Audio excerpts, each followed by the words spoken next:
شعله بالتأكيد.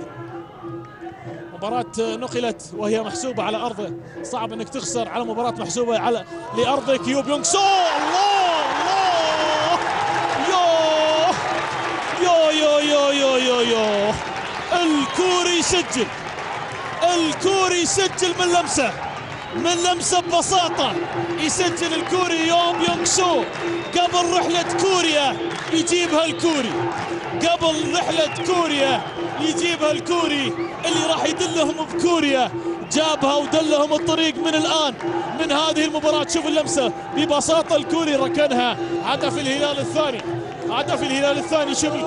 شوف الكرة عبد الله الزوري، وركنة كورية قبل روحة كوريا، قبل سفرة كوريا، جابها الكوري بهدف ثاني، جابها الكوري بهدف ثاني. وفك تشنج جماهيري كم اللي ممكن أن يحدث بعد التعادل الكوري مرة ثانية.